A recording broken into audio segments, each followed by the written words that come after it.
votre soirée sur TPE. C'est pas magicien qui parlera de l'effet papillon, suivi du journal de 20h.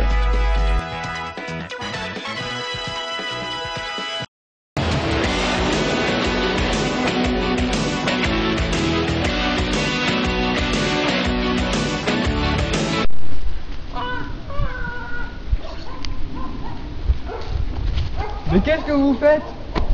On essaie d'attraper des papillons. Mais pourquoi faire? On veut comprendre le principe de l'effet papillon. Mais vous n'avez pas besoin de papillons pour cela. Ah bon? Venez, je vais vous montrer.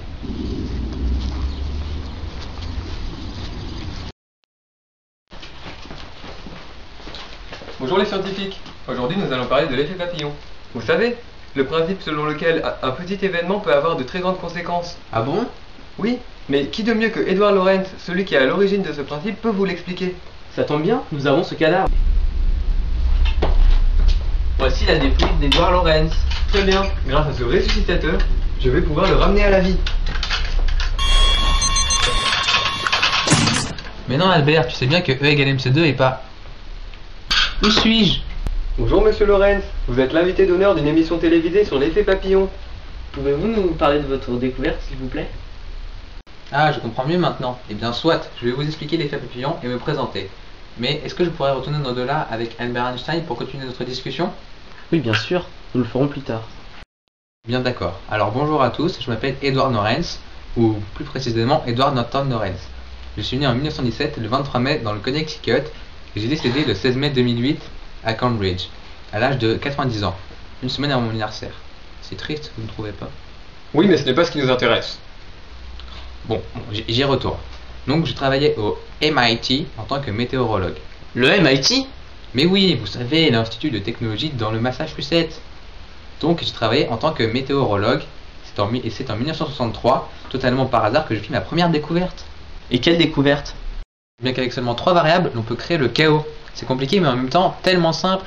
Le paradoxe que je viens d'établir bouleversa les rapports entre simplicité et complexité. Et ensuite? Eh bien, c'est en 1972 que j'ai présenté mon effet papillon devant l'Association américaine pour le progrès de la science. Avec ma très célèbre question, le battement d'aile d'un oiseau au Japon peut-il déclencher un ouragan en France? Mais n'était-ce pas un papillon au Brésil qui crée une tornade au Texas?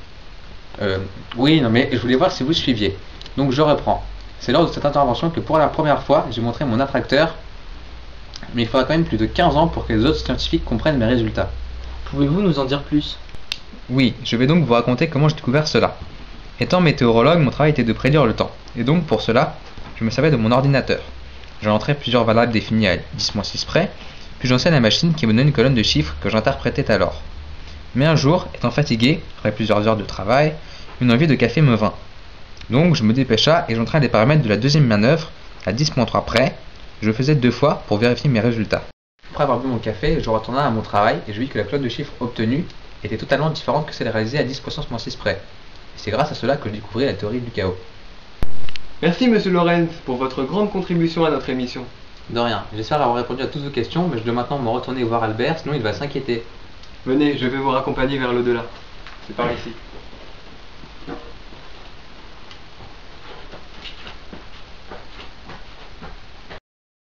Tout de suite, dans C'est pas magicien, une illustration d'effet papillon. Ce mécanisme permet de manière très simple de comprendre ce phénomène. Lorsque nous insérons la boule par cette encoche, elle subit un changement de direction grâce à ces bâtons et arrive en un point donné.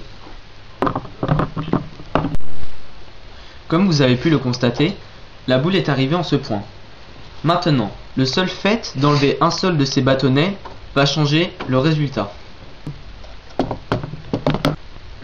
Le nouveau point d'arrivée de la boule se trouve à présent ici, à l'opposé du précédent. La disparition de l'effet de ce bâtonnet a entraîné l'activité de ceci sur la trajectoire de la boule. Le résultat de l'expérience est donc totalement différent.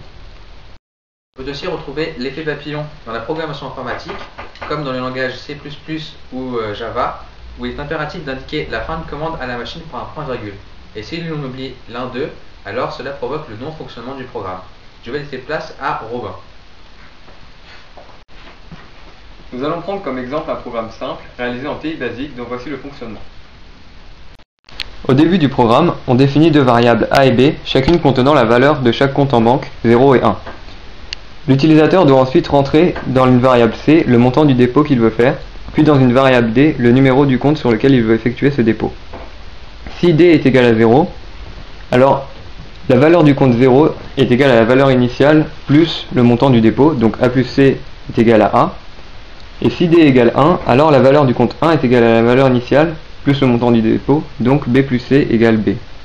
Maintenant, si nous changeons le nom de la variable contenant le numéro du compte en e, sans changer les conditions, donc d égale 0 et d égale 1 au lieu de e égale 0 et e égale 1, alors le dépôt se fera toujours sur le compte numéro 0, car par défaut, une valeur dans laquelle on n'a rien entré contient 0 en TI basique, donc d est toujours égal à 0. Le simple nom d'une variable, qui peut pourtant en théorie être celui que le programmeur souhaite, peut donc changer tout le déroulement d'un programme. On retrouve l'effet Je vais papillon. vous parler de l'effet papillon dans la culture. Ce phénomène inspire de nombreux artistes, comme Benabar et sa chanson L'effet papillon, ou encore le groupe anglo-saxon Muse avec Butterfly and Hurricane. Mais aussi au cinéma avec le film L'effet papillon d'Eric Bress avec Ashton Kutcher qui raconte l'histoire d'un homme ayant la faculté de modifier de petites choses dans le passé pour changer le futur. Il est aussi présent dans la littérature, plus précisément au théâtre avec Le mariage de Figaro de Beaumarchais où une ambiguïté est formulée à propos d'une mauvaise compréhension d'une conjonction. En effet, dans la scène 15 de l'acte 3, Bartolo et Figaro ont un point de vue différent sur la conjonction étant présente. L'un pense qu'il s'agit d'un et l'autre qu'il s'agit d'un ou. Selon la conjonction, la phrase n'a pas le même sens, rendant ainsi le déroulement de la pièce différent. Merci, nous savons tout sur l'effet papillon. J'ai hâte de voir ce que l'émission de demain nous réserve. Rendez-vous demain, même endroit, même heure, pour tout savoir sur la reproduction sexuelle des huîtres. Et surtout, n'oubliez pas, C'est pas magicien! C'est pas magicien avec Brocolio, les brocolis des costauds.